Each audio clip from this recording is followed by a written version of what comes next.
لا حول ولا قوة إلا بالله العلي العظيم.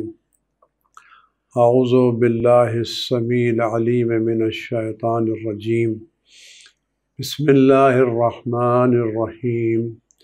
الحمد لله رب العالمين بارئ الخلائق أجمعين باعث الأنبياء والمرسلين والصلاة والسلام والتحية والإكرام على البشير النذير السراج المنير الطهر الطاهر الدر الفاخر العلم الظاهر المنصور المؤيد الرسول المسدد سيدنا ونبينا بالقاسم محمد وعلى آله الطيبين الطاهرين المعصومين المظلومين الذين أذهب الله عنهم الرجس وطهرهم تطهيرا سيما على بقية الله في العالمين وخاتم أئمة المعصومين الكهف الحسين وغياث المستر المستكين ملجأ الهاربين وعصمة المعتصمين أرواحنا وأرواح العالمين لتراب مقدمه فداه عجل الله تعالى فرجه الشريف واللعنة الدائمة الباقية على أعدائهم وقتلتهم وغاصب حقوقهم أجمعين. أما بعد فقد قال رسول الله صلى الله عليه وآله وسلم انما بعثت لأتمم مکارم الاخلاق. عزیزان گرامی، پیغمبر اکرم صلی اللہ علیہ وسلم کی بہت ہی مشہور و معروف روایت ہے جس میں فرماتے ہیں کہ خداوند نے مجھ کو صرف اور صرف اس لیے بھیجا تاکہ میں اخلاق کو کمال کی منزلوں تک پہنچا سکوں. گزشتہ یہ بحث کی تھی، بات کی تھی، عرض کیا تھا کہ ماحول کا اثر، اس سے پہلے عرض کیا تھا کہ دوستوں کا اثر ہوتا ہے، اور یہ اثر کیا تھا کہ ماحول کا اثر ہوتا ہے. لیکن یہ سارے اثرات ایسے نہیں جس کو ہم تبدیل نہ کر سکتے ہوں. یہ ہمارے لیے زمین تو ضرور ہموار کرتے ہیں لیکن ہمیں مجبور نہیں کرتے. یہ بات ذہن رکھیں. لہذا وہ سارے عذر کے ہم خاندان سے تعلق رکھتے ہیں، ہماری رسم یہ ہے، ہمارا رواج یہ ہے، ہماری ریت یہ ہے، ہمارے گھر میں ہوتا یہ چلا آ رہا ہے، یہ سب کوئی بات اسلام میں قابل قبول نہیں ہے اس صورت میں جب یہ رسم و رواج و یہ ریت اسلامی قانون کے خلاف ہو اور حرام ہو. اگر یہ رسم و رواج حرام کی منزل تک نہیں ہے، گناہ کی منزل تک نہیں ہے، تو اسلام ان کا مخالف نہیں. لیکن وہ رسم و رواج جو گناہ کی منزل تک پہنچ جائیں، جو حرام کی منزل تک پہنچ جائیں، تو آباء و اجداد کی سیرت و سنت ہونا ان کو حرام ہونے سے خارج نہیں کرے گا، ان کے گناہ ہونے کو کم نہیں کرے گا، بلکہ اگر انسان گناہ کا عذر پیش کرے گا تو اور زیادہ گناہ میں اضافے کا سبب ہے. کسی چیز کو حرام سمجھ کر کے، گناہ سمجھ کے انجام دینا ایک الگ مسئلہ ہے، اور اس گناہ کو جائز سمجھ کے انجام دینا بہت بڑا مسئلہ ہے. غلطی کو، جھوٹ سمجھ کے بولنا ایک الگ مسئلہ ہے، لیکن اس جھوٹ بولنے کو صحیح سمجھنا یہ الگ مسئلہ ہے. بہرحال ہمارا جو عمل ہے، جس طرح سے یہ ماحول اثر انداز ہوتا ہے، اسی طرح سے ہمارے اعمال بھی ہمارے کردار پر اثر انداز ہوتے ہیں. ہمارے اعمال ہماری فکر پر، ہمارے قلب پر، ہماری نظر پر، ہماری سوچ پر، ہمارے اخلاق پر، ہماری عادتوں پر اثر انداز ہوتے ہیں. نیک عمل اچھا اثر چھوڑتا ہے، گناہیں اپنا اثر الگ سے چھوڑتی ہیں. لہذا ہمیں یہ دیکھنا چاہیے کہ ہم جو عمل انجام دے رہے ہیں اس سے ہمارے دل کی جلا ہو رہی ہے یا دل اس سے جل رہا ہے. اس عمل سے دل میں روشنی پیدا ہو رہی ہے یا اس عمل سے دل میں تیرگی پیدا ہو رہی ہے، اندھیرا پیدا ہو رہا ہے، کیا ہو رہا ہے؟ عمل انسان کو بالکل الگ کر دیتا ہے۔ قرآن کیا کہتا ہے؟ کلا بل ران علی قلوبہم ما کانوا یکسبون، انہوں نے جو کام انجام دیا، جو عمل انجام دیا، اس مسلسل عمل نے ان کے دلوں پر زنگ بٹھا دیا ہے۔ اگر آپ اس چیز کو دیکھیں، زنگ اگر آئینے پر لگ جائے تو آئینہ اپنی تاثیر کھو دیتا ہے، اب اس میں صورت نظر نہیں آتی، اب اس میں عیب نظر آنے لگتے ہیں۔ اور اگر یہ زنگ لوہے پر لگ جائے تو دھیرے دھیرے دھیرے دھیرے یہ زنگ اس لوہے کو کمزور کر دیتا ہے، ٹوٹ جاتا ہے، کسی لائق نہیں بناتا۔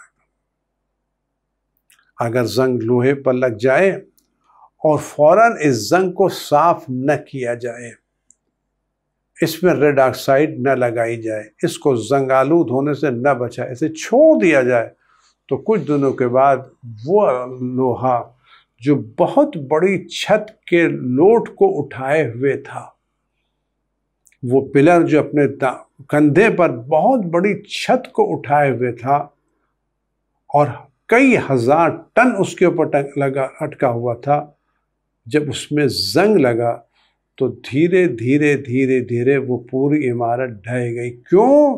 اس لیے کہ اس پلر میں زنگ لگ گیا ہے۔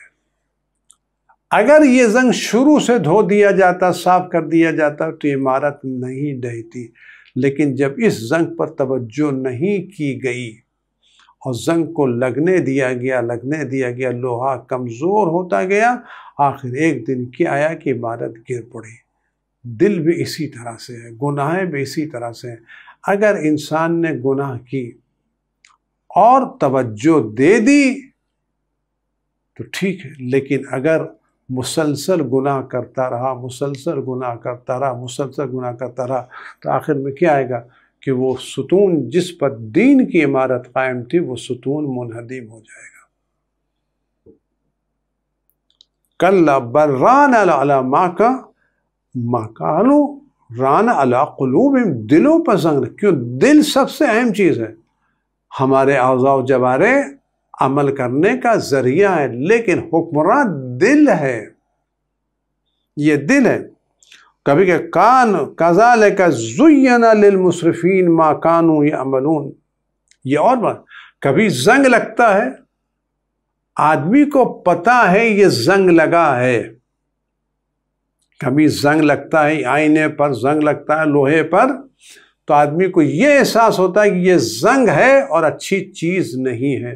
لیکن جب یہ کثرت بڑھ جاتی ہے، عادت اور پختہ ہو جاتی ہے، تو وہ اس زنگ کو زنگ نہیں سمجھتا، بلکہ اس کو لوہے کی خوبصورتی سمجھتا ہے۔ کذالک زین للمسرفین ما کانوا یعملون، جو لوگ اسراف کرتے ہیں ان کے لیے یہ اسراف اچھا لگتا ہے۔ اس کی مثال آپ دیکھ لیں کہ کذالک زین للمسرفین ما کانوا یعملون، جو اسراف کرتے ہیں، بلا وجہ خرچ کرتے ہیں، یہ اسراف ان کی نظروں میں اچھا لگتا ہے۔ اس کی واضح مثال آپ شادیوں میں دیکھ لیں، جس طرح سے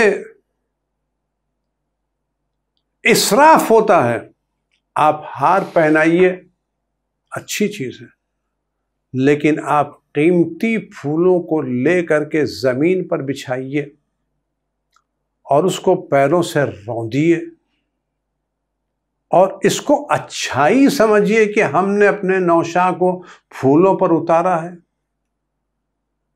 اور اس کو آپ واٹس ایپ بھیجیں، ہم نے کیا شاندار کام کیا۔ کیا ہے یہ؟ اسراف نے اس برے عمل کو ان کی نظروں میں اچھا بنا کے پیش کر دیا ہے۔ یعنی جب انسان زیادہ گناہیں کرنے لگتا ہے تو برائیاں اس کی نظروں میں اچھائیاں ہو جاتی ہیں، اور اچھائیاں اس کی نظروں میں برائیاں بن جاتی ہیں۔ قرآن کیا؟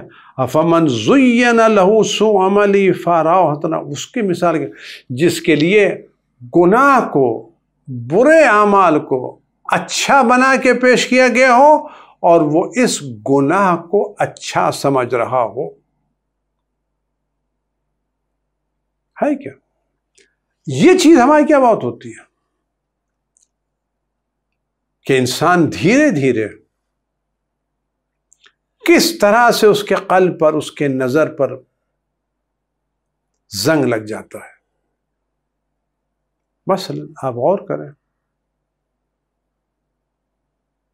وہ شخص جو ایک زمانے میں نماز پڑھنے کا عادی تھا، پہلی مرتبہ اس کی نماز ٹوٹی چھوٹی تو اس کو افسوس ہوا، لیکن دھیرے دھیرے دھیرے دھیرے دھیرے دھیرے دھیرے دھیرے دھیرے دھیرے نماز اتنی چھوٹی، اب اس کو نماز کے چھوٹنے کا غم نہیں رہا. اور بات آگے اتنی بڑی، کیوں نہیں پہنچے؟ خدا رحیم ہے، بخش دے گا. کیا ہے؟ خدا رحیم بخش دے گا. اگر خدا رحیم بخش دے، خدا نے واجب کیوں قرار دی اس کو؟ کیوں خدا نے اس کو واجب قرار دیا؟ تو یہ کیا تھا؟ اب وہ فرق آتا ہے کہ میں تو بھائی بہت دیر تک سو کے اٹھتا ہوں، میں تو مسجد میں نہیں جا پاتا، فلاں کام میں نہیں جا پاتا. اور کام خراب کب ہوتا ہے؟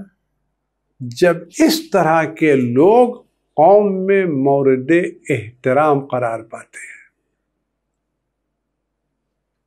جب قوم اس طرح کے لوگوں کا احترام کرتی ہے تو عوام الناس میں پیغام جاتا ہے کہ اس قوم میں ان کی قدر نہیں ہے جو دین کی شریعت کی پابندی کر رہے ہیں، ان کی قدر ہے جو دین اور شریعت کا مذاق اڑا رہے ہیں.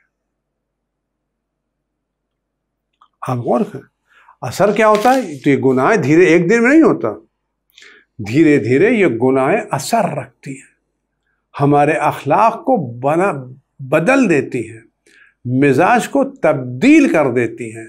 کثرت گناہ اور برے اعمال کی کثرت انسان کے دل کو بالکل بدل دیتی ہے.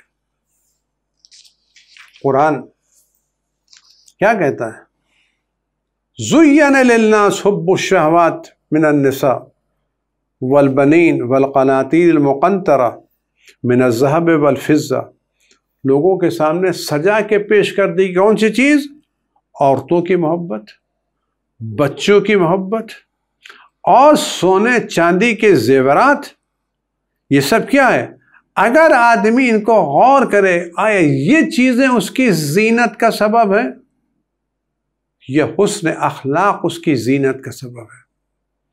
یہ سونے اور چاندی کے جواہرات اور زیورات، آیا یہ زینت کا سبب ہے؟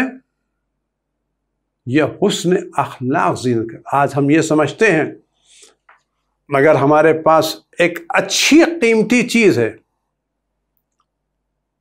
موبائل ہے، اچھا موبائل ہے، لیٹسٹ ماڈل کا موبائل ہے، یہ رکھنا ہمارا اسٹیٹس ہے، اس سے ہمارا اسٹیٹس بڑھتا ہے، اس کو ہمیں رکھنا چاہیے، یہ ہماری زینت کا سبب ہے، ہمارے اسٹیٹس کا سبب ہے. یا یہ زیور پہننا ہمارے اسٹیٹس کا سبب ہے، ہمارے درجے کو بڑھائے گا، ہمارے رتبے کو بڑھائے گا.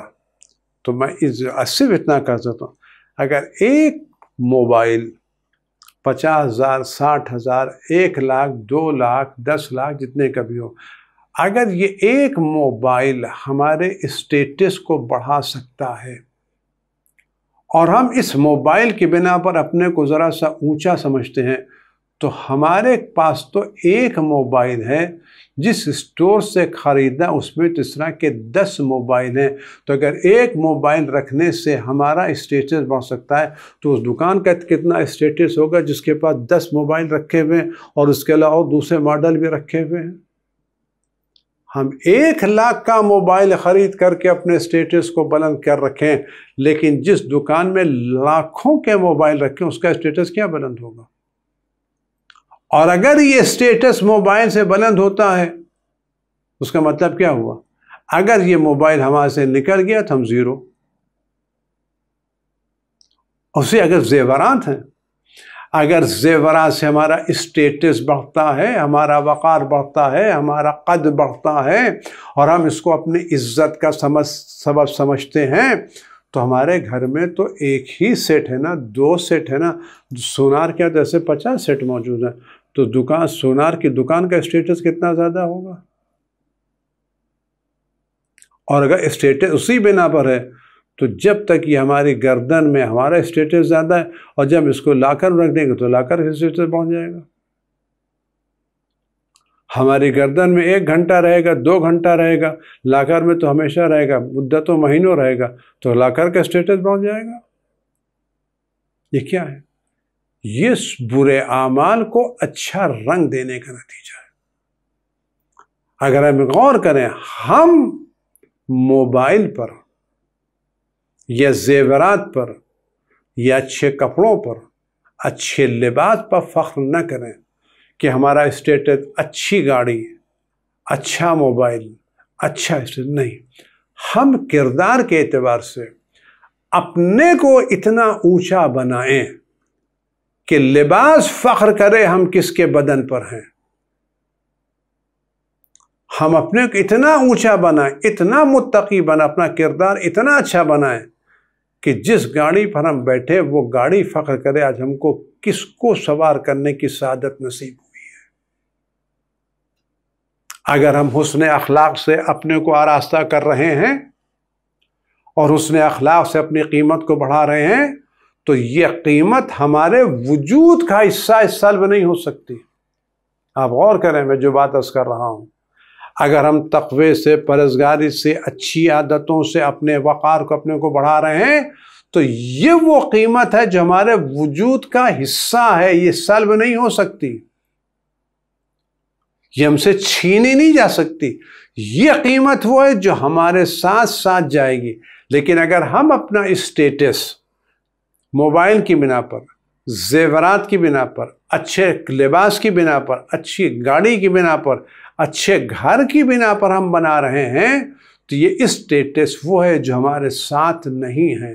ہم جب گھر میں ہیں تو ہم بڑے ہیں، لیکن اگر ہم سڑک پر آ جائیں تو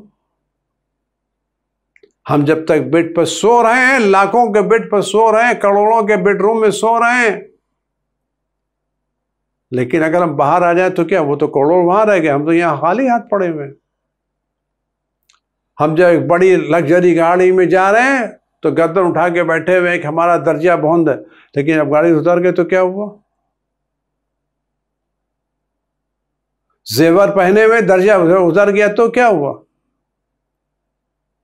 ہم اپنے کو ایسا بنائیں کہ ہم گاڑی پر چلیں یا نہ چلیں، زیور پہنے یا نہ پہنے، موبائل رکھیں یا موبائل نہ رکھیں، ہماری شخصیت اخلاق کے اعتبار سے، ایمان کے اعتبار سے، تقوی کے اعتبار سے، پرہیزگاری کے اعتبار سے اتنی بلند ہو کہ ہمیں ان چیزوں پر فخر نہ کرنا چاہیے۔ فخر کرنا چاہیے تو خدا کی بندگی پر، خدا کی عبادت پر۔ اگر ہم پر موبائل مل گیا تو موبائل پہ شکر خدا نہ کریں، بلکہ شکر خدا کریں اس سجدے پر جو ہمیں رات کی تنہائی میں، تاریکی میں خدا کی بارگاہ میں سجدہ کرنے کی توفیق۔ پروردگار تیرا شکر ہے کہ تو نے اس گناہگار کو اپنی بارگاہ میں سجدہ کرنے کی توفیق دی۔ یہ کثرت عمل انسان کو چیزیں کہتے ہیں، اس کے قرآن کیا کہتا ہے؟ یہ چیزیں اثر رکھتی ہیں۔ اور اس کے بعد ایک عجب چیز ہے قرآن کیسا کہ ایک عمل کس طرح سے انسان کو، میں عرض کروں اس سے پہلے آپ کی ایک روایت پیش کروں کہ گناہیں کتنا انسان کے دل پر اثر ڈالتی ہیں۔ ہم کسی بھی چھوٹی سی چھوٹی گناہ کو معمولی نہ سمجھیں۔ ایک پانی کا قطرہ جو نہایت نرم ہوتا ہے، لیکن اگر مسلسل یہ ایک قطرہ کسی پتھر پر پڑتا رہے نا تو پتھر میں بھی سوراخ ہو جاتا ہے، جگہ بن جاتی ہے۔ پتھر نہایت سخت، پانی کا قطرہ نہایت نرم، لیکن تکرار سے بار بار اس قطرے کے پانی پر گرنے سے پتھر جیسے سخت مزاج میں بھی جگہ بن جاتی ہے، سوراخ ہو جاتا ہے۔ تو انسان کا دل پتھر نہیں ہے، گناہیں پانی سے زیادہ سخت ہیں۔ گناہیں کتنی ہی معمولی کیوں نہ ہوں، لیکن اگر مسلسل یہ گناہیں انجام پاتی رہے، اگر مسلسل یہ گناہیں انجام پاتی رہے تو انسان کا دل متاثر ہوتا ہے، اور پھر وہ نوبت آتی ہے کہ انسان سے احساس سے گناہ ختم ہو جاتا ہے۔ امام محمد باقر علیہ السلام کی روایت ہے اسی آیت کے ذیل میں، کلا بل ران علی قلوب ما یکسبون، انہوں نے جو گناہیں انجام اس سے ان کے دلوں پر زنگ لگ۔ فرماتے ہیں ما من عبد الا وفی قلبہ نقطۃ بیضاء، جو بھی بندہ ہے اس کے دل میں ایک سفید نقطہ ہے، پوائنٹ ہے، نورانی پوائنٹ۔ ہر انسان کے دل میں جو اللہ نے اس کو پیدا کیا، ہر انسان کے دل میں ایک سفید ایک نورانی پوائنٹ ہے۔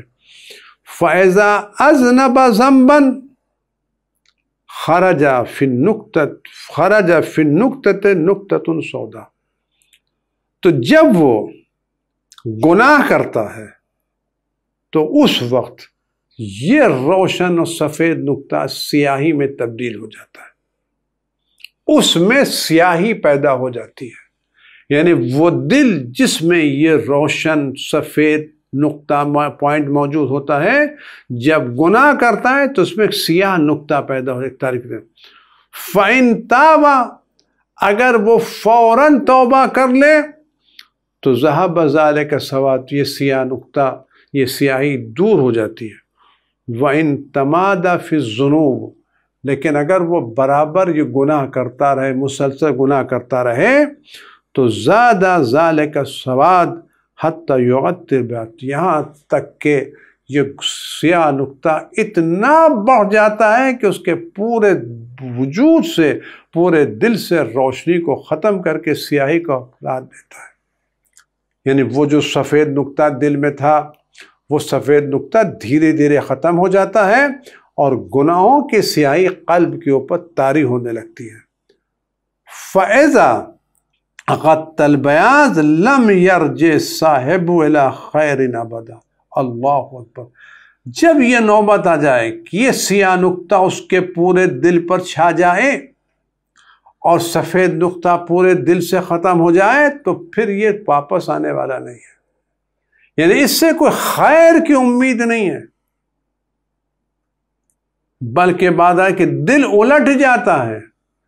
بعض آتا ہے کہ جب انسان گناہ کرتا ہے اور دھیرے دھیرے یہ سیاہ نقطہ بڑھ رہتا ہے پورے دل کو، تو دل الٹ جاتا ہے۔ الٹنے کا مطلب کیا ہوتا ہے؟ یعنی وہ برائیوں کو اچھائیاں دیکھنے لگتا ہے، اچھائیوں کو برائیاں سمجھنے لگتا ہے۔ آپ دیکھیں کہ کس طرح سے چیزیں ہوتی ہیں۔ لہذا ہمیں اخلاقیات میں یاد اخلاقیات کی باتیں ہوتی ہیں۔ اگر ہم نے ایک مرتبہ غصہ کیا اور پھر احساس کیا ہم نے غلط کام کیا، ہمیں یہ کام نہیں کرنا چاہیے تھا، ہم نے اشتباہ کیا، ہم سے غلطی ہو گئی، اب آئندہ نہیں کریں گے، تو انسان سنور جاتا ہے، سدھر جاتا ہے۔ لیکن اگر یہ مسئلہ آگے بڑھ جائے اور دھیرے دھیرے گناہ کرنے لگے تو آدمی اس کے بغیر مزہ نہیں ملتا۔ پھر ایسا عادی ہو جاتا ہے جیسے کوئی شخص، کوئی بچہ پہلی مرتبہ سگریٹ پیے، جب پہلی مرتبہ سگریٹ پیے تو منہ سے بدبو آتی ہے، کھانسی آتی ہے، تکلیف ہوتی ہے، اچھا نہیں لگتا۔ اگر وہ پہلی مرتبہ سگریٹ پینے کے بعد، پان کھانے کے بعد، گٹکا کھانے کے بعد، تمباکو کھانے کے بعد پہلی ہی مرتبہ اس کو احساس ہو جائے یہ کام غلط ہے، تو اس کا دل بھی سالم رہتا ہے، دہن بھی سالم رہتا ہے۔ لیکن اگر لوگ کہتے ہیں نہیں پیو پیو دھیرے دھیرے عادی ہو جاؤ گے، آج تمہیں کھانسی آ رہی کل کھانسی نہیں آئے گی، پہلے مرتبہ ہوتا ہے، کل تم کو مزہ ملے گا، مزہ ملے گا، لطف ملے گا، تو نوبت کیا آتی ہے کہ وہ بچہ جو پہلی سگریٹ کے کش پر کھانس رہا تھا اور اس کے منہ سے کوئی بدبو محسوس ہو رہی تھی، وہ نوبت ایسی عادی ہو جاتا دھیرے دھیرے کرتے کرتے کہ اب اس کو اس سگریٹ کے بغیر چین نہیں ملتا۔ نتیجہ کیا نکلتا ہے؟ دھیرے دھیرے یہ سگریٹ کی عادت اس کے دل پر، پھیپڑے پر اثر انداز ہوتی ہے، اور پھر دھیرے دھیرے پورا پھیپڑا اس عادت کی بنا پر خراب ہو جاتا ہے، اور اتنا خراب ہو جاتا ہے قابل علاج نہیں رہتا، قابل علاج نہیں رہتا۔ کیوں؟ اس بنا پر کہ اس نے اتنی کثرت سے سگریٹ پی ہے، اتنی پابندی سے پی ہے کہ اب اس کے پھیپڑے پر کوئی اچھے اثرات نہیں ہیں۔ ایکس رے نکالتا ہے، سی ٹی اسکین کراتا ہے، ڈاکٹر کہتے ہیں کہ نہیں، اب بچنے کا کوئی چانس نہیں کہ آپ کے پورے پھیپڑے پر دھوئیں کے اثرات ہو گئے ہیں۔ یہ آدمی گٹکا کھاتا ہے، پان چباتا ہے، البتہ الگ مسئلہ ہے کہ ہم پان کھا کر کے اپنے دہن کو تو گندا کرنے کی اجازت رکھتے ہیں، لیکن اپنے پان کھا کے کسی کے واش بیسن کو، کسی کی دیوار کو، کسی کی چھت کو، کسی کے فرش کو گندا کرنے کی اجازت ہم نہیں رکھتے۔ وہ دوسرے کی ملکیت ہے، ہم دوسرے کی ملکیت میں ایک تنگا بھی نہیں پھینک سکتے چہ جائے کہ پان کی پیک پھینکیں، لیکن ہم عادی ہو گئے، پیک پھینک عادی ہو گئے۔ اب ہمیں اس گناہ کا احساس نہیں ہوتا، تو گناہ کے احساس ختم ہو جانے سے اس کے گناہ ختم نہیں ہوتے۔ تو کثرت کیا ہوتا ہے؟ آدمی پیتے رہتا ہے، کھاتا رہتا ہے، نتیجہ کیا ہوتا ہے؟ ڈاکٹر کہتا ہے کہ نہیں صاحب، بہت دیر کر دی آپ نے، بہت دیر کر دی، اب کیس آپ کا خراب ہو گیا ہے، اب پورے بدن میں مرض پھیل چکا ہے۔ کس بنا پر؟ کثرت عمل کی بنا پر۔ اسی طرح سے گناہیں، جھوٹ، خیانت، تکبر، حسد، غرور، حب دنیا جب انسان کے دل میں جگہ بنا لیتی ہے تو اس سے تقوی، پرہیزگاری، ایمانداری، صبر، تحمل، تواضع، انکساری کو چھین لیتی ہے۔ کثرت گناہ، اس لیے ہمارے کیا کہ دیکھو روزانہ اپنا حساب کرو۔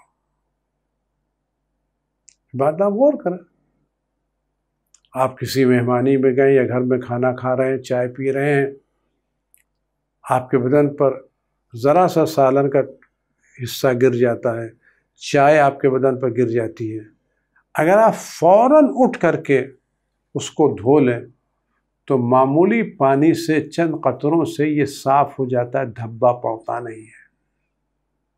اگر آپ فوراً اٹھیں اور اس کو سوکھنے سے پہلے جا کے چلیں تو چند قطرے پانی کے ڈالیں گے تو وہ دھبا ختم ہو جائے گا، اس کے اثرات ختم ہو جائیں گے، پھر آپ اس کو دھوئیں گے تو پتہ بھی نہیں چلے گا دھبا لگا تھا یا نہیں لگا تھا۔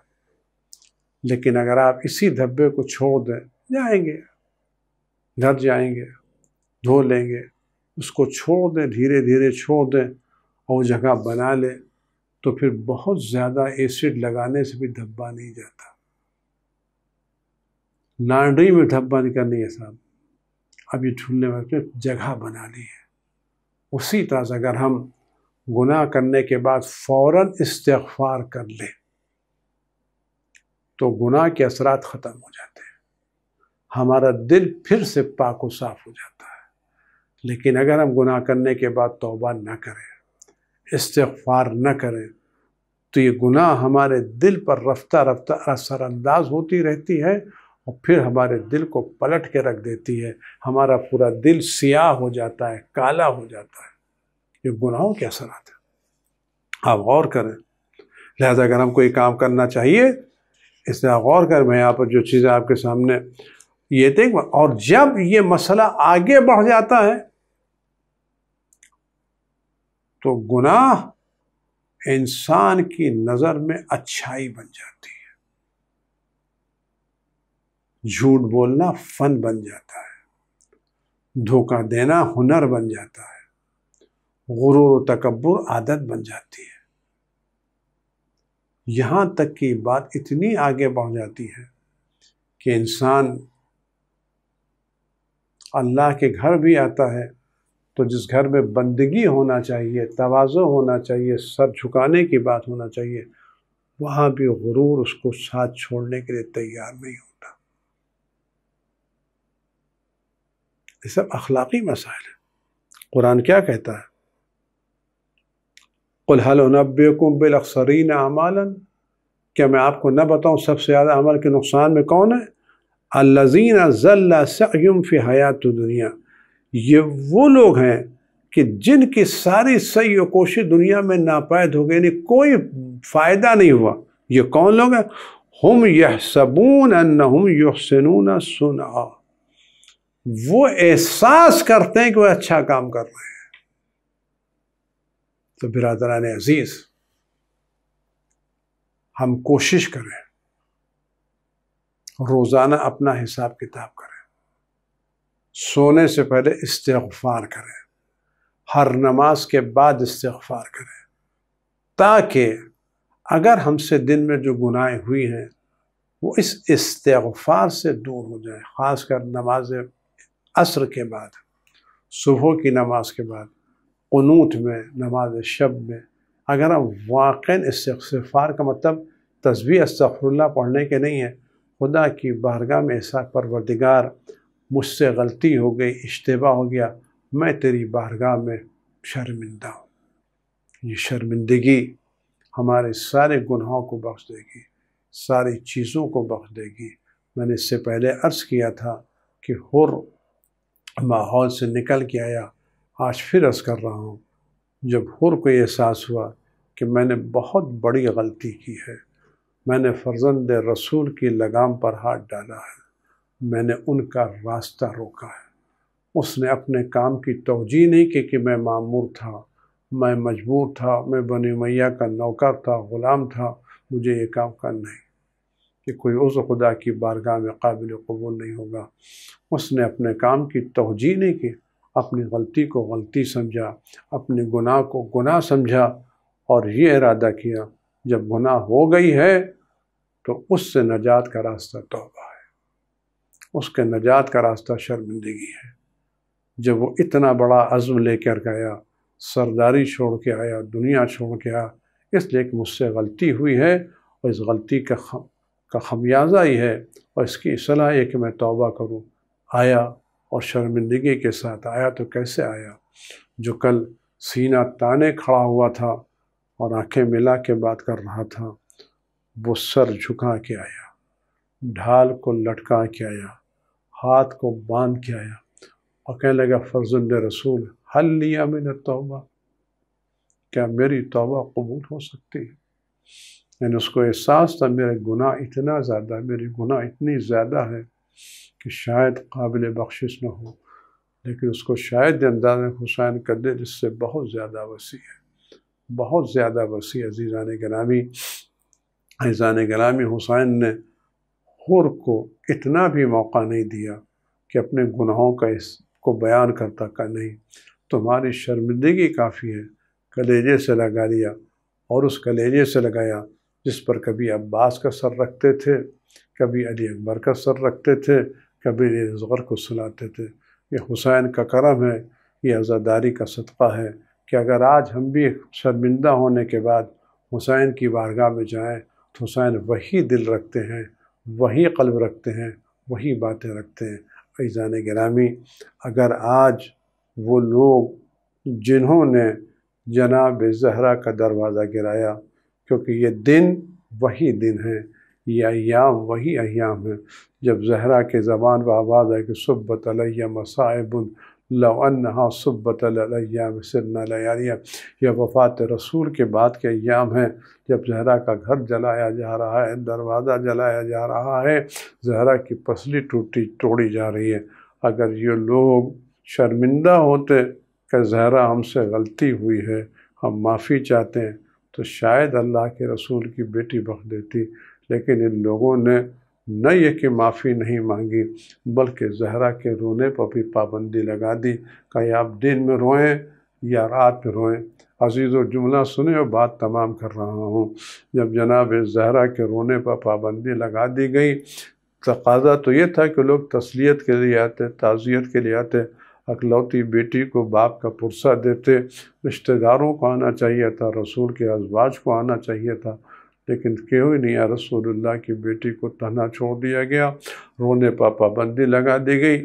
جناب زہرا حسنین کا ہاتھ پکڑتی تھی، احد میں چلی جاتی تھی، پیڑ کے نیچے بیٹھتی تھی، حمزہ کے قبر پر بیٹھ کر کے رویا کرتی تھی، گریہ کرا کرتی تھی، شام ہوتی تھی تو واپس آتی تھی۔